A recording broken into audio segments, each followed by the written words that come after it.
अब हम ट्वेल्थ की एनसीईआरटी का जूलॉजी का पोर्शन आज स्टार्ट करते हैं और जो पहला टॉपिक है that is the chapter number 3 of your class 12th NCERT textbook. I am starting it today, human reproduction.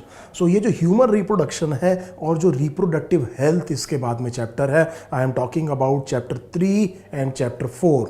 Normally what I have seen that there are around 5 to 6 questions from these two chapters. इन दो chapter से अक्सर मैंने ये देखा है कि 5 या 6 question आ जाते हैं। So I am talking of around 20 marks here from this unit of reproduction and the two chapters being human reproduction and the reproductive health.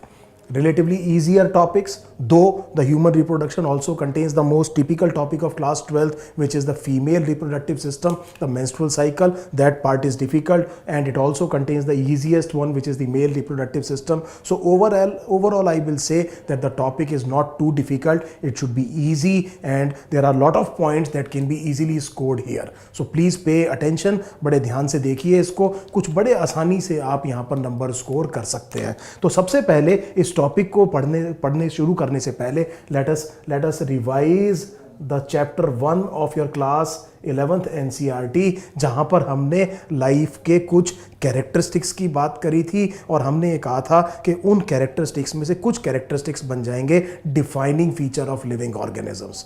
तो जब हम लाइफ ये देख रहे थे कि लाइफ क्या है, लिविंग ऑर्गेनिज्म क्या है, लिविंग थिंग्स क्या है, तो हमने कहा था कि लिविंग थिंग्स के कुछ ना कुछ क्या होने चाहिए, फीचर्स होने चाहिए, कैरेक्टरिस्टिक्स होने चाहिए, और कैरेक्टरिस्टिक्स में से कुछ कैरेक्टरिस्टिक्स ऐसे होंगे जो क्या बन जाएंगे, डिफाइनिंग फीचर। उस टाइम पे हमने ये देखा था कि reproduction which is the capability of reproducing, तो दो शब्द देखिए, reproduction, so producing of their own kind. So living organisms की एक प्रॉपर्टी होती है कि वो अपने ही जैसे लिविंग ऑर्गेनिज्म को जो कि उनसे मिलते जुलते हैं उनको क्या करे, प्रोड्यूस करे। इस चीज को हमने कहा है रिप्रोडक्शन।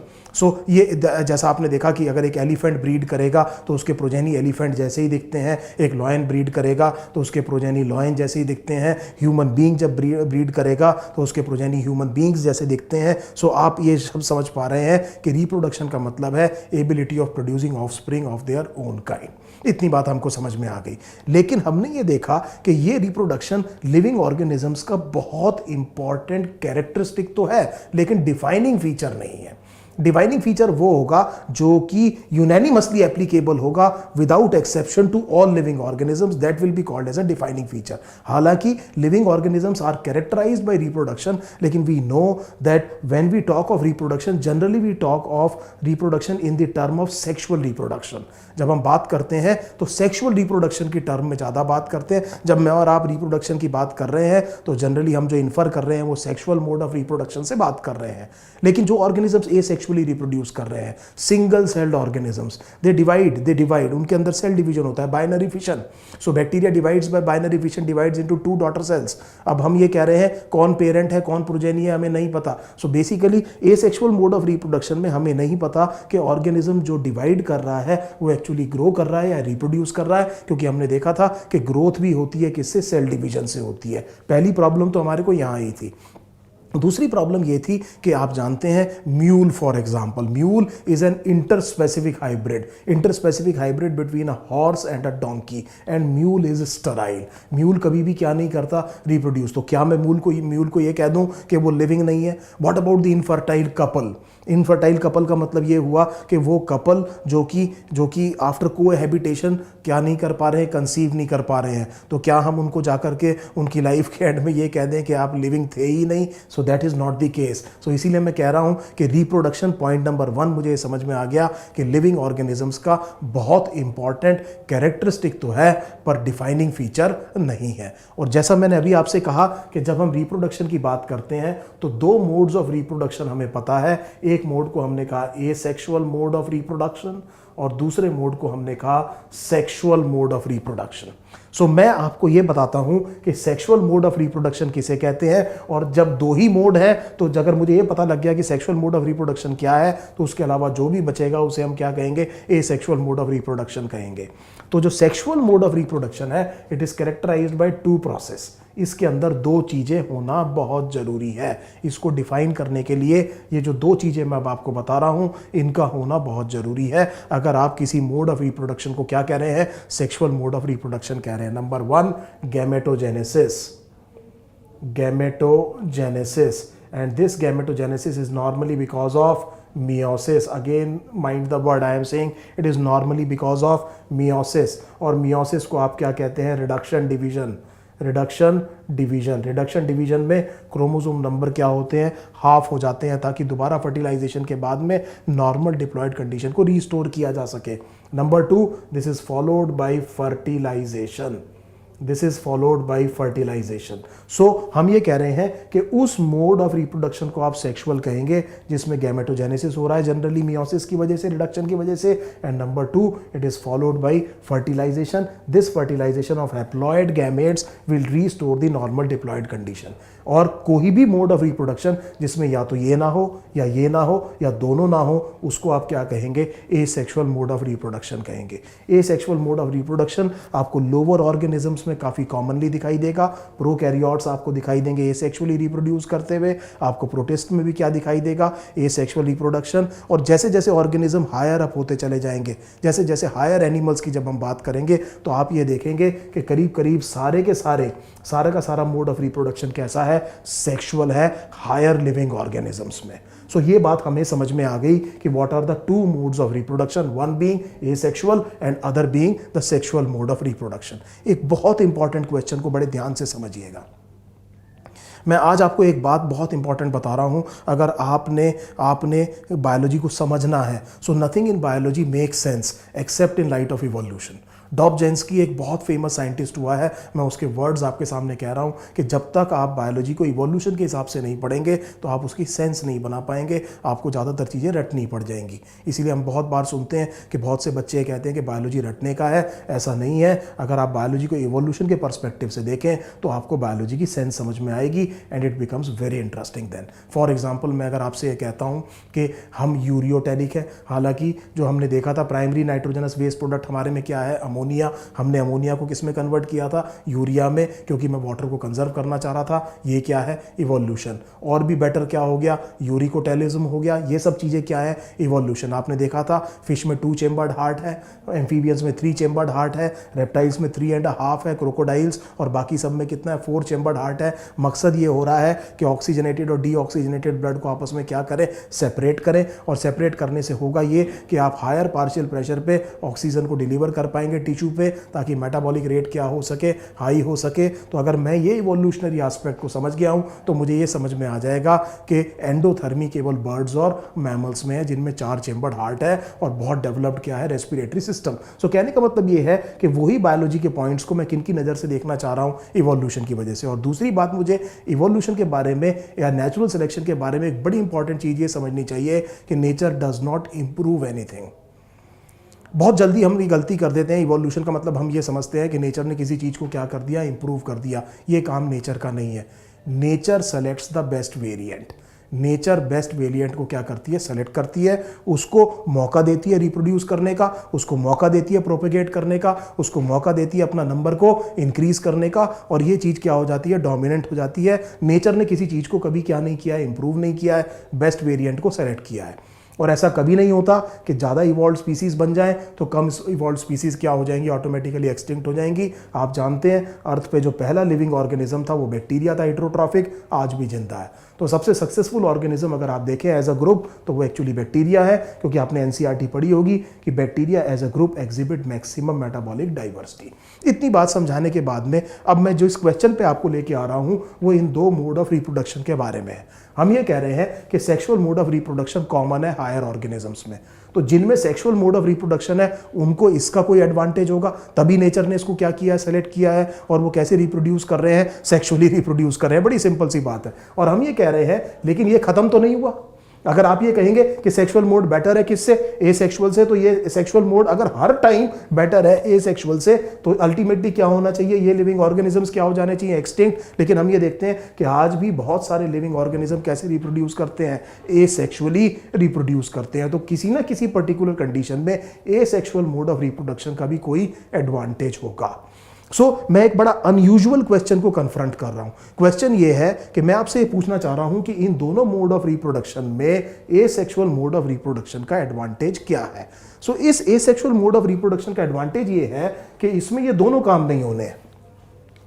तो आप ये समझ गए कि इसमें ना तो गैमेटोजेनेसिस होना है और गैमेटोजेनेसिस के बाद में गैमेट ट्रांसफर नहीं होना है। मेल से स्पर्म ट्रांसफर नहीं होने फीमेल में, ताकि वो एग को जाकर के क्या कर पाए, फर्टिलाइज कर पाए, और उसके बाद क्या नहीं होनी है, फर्टिलाइज नहीं होना है। सेक्सुअल मोड ऑफ रिप्रोडक्शन में जिसमें गैमेट फॉर्मेशन होना है, इसके बाद गैमेट ट्रांसफर होना है, उसके बाद क्या होना है, फर्टिलाइजेशन होना है। ये बड़ा आसानी से समझा जा सकता है। This will be time consuming process, but this must be very fast. हम ये देख रहे हैं कि यहां पर हम ये कह रहे हैं कि it is a very rapid method of propagation. अपना नंबर इंक्रीज करने का एक फास्ट तरीका कौन सा है? एसेक्सुअल मोड ऑफ रिप्रोडक्शन है। अगर कोई ऑर्गेनिज्म अपने एनवायरनमेंट में परफेक्टली अडेप्टेड है, जैसे हम जानते हैं छोटे लिविंग ऑर्गेनिजम्स में फ्रेगमेंटेशन बहुत कॉमन मोड ऑफ रिप्रोडक्शन है। एक ऑर्गेनिज्म छोटे छोटे टुकड़ों में टूट गया और हर एक टुकड़ा एक बड़ा ऑर्गेनिज्म बन गया। This is very fast, it's a very fast and very rapid. Large number of progenies can be produced in a very short span of time. अगर एक ऑर्गेनिज्म अपने एनवायरनमेंट में परफेक्टली अडेप्टेड है, तो हम ये कह रहे हैं कि उसके लिए एसेक्सुअल मोड ऑफ रिप्रोडक्शन बहुत बढ़िया है, क्योंकि वो अपना नंबर उस पर्टिकुलर एनवायरनमेंट में बहुत तेजी से क्या कर सकता है, इंक्रीज कर सकता है। I think this question is absolutely clear to everybody. Number 2, हम जब बात करेंगे किसकी, सेक्सुअल मोड ऑफ रिप्रोडक्शन की, तो इसके बारे में समझिए कि इसके क्या एडवांटेजेस हैं। Why sexual mode of reproduction actually evolved after asexual mode of reproduction. There must be some advantage, कुछ ना कुछ एडवांटेज होना चाहिए। तभी हम देख रहे हैं कि ज्यादा कॉम्प्लेक्स ऑर्गेनिजम्स, ज्यादा हायर ऑर्गेनिजम्स, ज्यादा सोफिस्टिकेटेड लिविंग ऑर्गेनिजम्स में जनरली जो मोड ऑफ रिप्रोडक्शन है वो कैसा है, सेक्सुअल है। इस सेक्सुअल मोड ऑफ रिप्रोडक्शन का एक एडवांटेज मैं ये मानता हूं कि आप सब जानते हैं, इसको आप बड़े ध्यान से समझिए। वो ये है कि मियोसिस, जिसमें क्या हो रहा है, रिडक्शन डिवीजन हो रहा है, और जिसकी वजह से क्या बन रहे हैं, गैमेट्स बन रहे हैं। इस मियोसिस में एक बड़ा इंपॉर्टेंट प्रोसेस होता है, आप जानते हैं। इस प्रोसेस को हम कहते हैं क्रॉसिंग ओवर। इस प्रोसेस को हम कहते हैं crossing over. Crossing over is exchange of segments between non sister chromatids of homologous chromosomes. Homologous chromosomes की नॉन सिस्टर क्रोमैटिड्स के बीच में जो सेगमेंट्स एक्सचेंज होती हैं उसे हम कहते हैं क्रॉसिंग ओवर। और क्रॉसिंग ओवर लिंकेज को तोड़ता है, और लिंकेज को तोड़ करके क्रॉसिंग ओवर से कभी भी नई अलील इंट्रोड्यूस नहीं होती है एनवायरनमेंट में। Normally recombination does not introduce a new allele into the environment normally, please understand this. लेकिन वो करता क्या है कि अवेलेबल जेनेटिक रिसोर्सेज को रीशफल करके द अमाउंट ऑफ वेरिएशन को क्या कर देता है, इंक्रीज कर देता है। मैं आपको एक एग्जांपल देता हूं। मान लीजिए ये 2 होमोलोग क्रोमोसोम है, और यहां पर capital A, capital B, capital C 3 genes हैं जिनकी डोमिनेंट अलील्स हैं, और यहां पर स्मॉल ए, स्मॉल बी, स्मॉल सी है जो कि इनकी रिसेसिव अलील्स हैं। रिकॉम्बिनेशन में क्या होगा कि मान लीजिए यहां पर क्रॉसिंग ओवर हो गई या यहां पर क्रॉसिंग ओवर हो गई, तो क्या होगा? हमारे पास हर तरह के कॉम्बिनेशंस आएंगे, capital A, capital B, capital C, capital A, small B, small C, small A, capital B, capital C, small A, small B, small C, वगैरह वगैरह। उसने क्या किया है कि किसी नई अलील को तो इंट्रोड्यूस नहीं किया है, लेकिन अवेलेबल जो जेनेटिक मटीरियल है उसको क्या किया है, रीशफल किया है, और इसने इसकी वजह से जीन पूल में क्या बढ़ा दी है, वेरिएशंस को क्या कर दिया है, इंक्रीज कर दिया है इस लिविंग ऑर्गेनिज्म के जीन पूल में।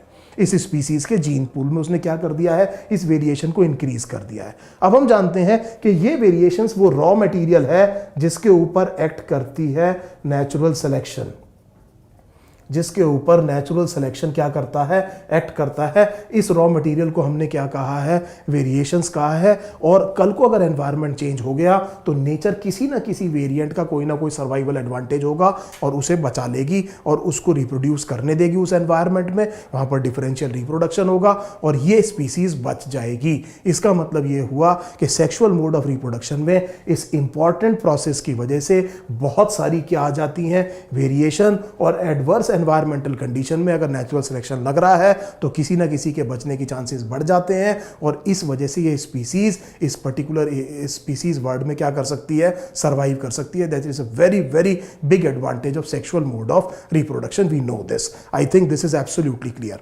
नंबर 2 बात को समझिए। नंबर 2 ये है कि हम ये कह रहे हैं कि सेक्सुअल मोड ऑफ रिप्रोडक्शन का एक और बहुत बड़ा एडवांटेज है। पहली बात को ध्यान से समझिएगा, आप जानते हैं कि डीएनए डबल स्ट्रैंडेड होता है। सो डीएनए डबल स्ट्रैंडेड होता है तो मान लीजिए, और दोनों स्ट्रैंड एक दूसरे के कॉम्प्लीमेंट्री होते हैं। सो यहाँ पर अगर ATGC लिखा है तो मुझे पता है कि यहाँ पर TACG लिखा होगा।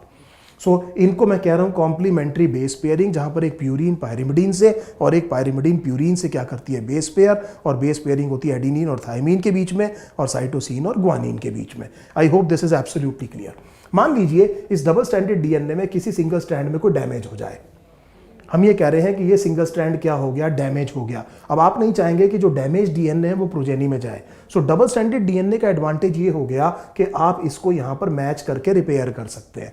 अगर यहाँ पर डैमेज हो गया तो आपको पता चल गया कि यहाँ पर G होना चाहिए था जो गायब है, क्योंकि आपने इससे मैच कर लिया है। ये डबल स्ट्रैंडेड डीएनए का एक बहुत बड़ा फायदा हो गया कि मैं इसको मैच करके क्या कर सकता हूं, रिपेयर कर सकता हूं। This is a big advantage of a double stranded DNA over a single stranded DNA. लेकिन मान लीजिए क्वेश्चन ये आ जाए कि किसी पर्टिकुलर ऑर्गेनिज्म में दोनों स्ट्रैंड में डैमेज हो गया है, there is a double stranded DNA damage. Now how to correct this? So how to correct this? This will happen at the time of synapsis. आप ये जानते हैं कि ये होमोलोगस क्रोमोसोम है, इसके ऊपर एक डबल स्ट्रैंडेड डीएनए है, ये एक दूसरा होमोलोग है, इसके ऊपर भी डबल स्ट्रैंडेड डीएनए है। ये मैटरनल क्रोमोसोम नंबर 1 है लेटस से, और ये पैटर्नल क्रोमोसोम नंबर 1 है।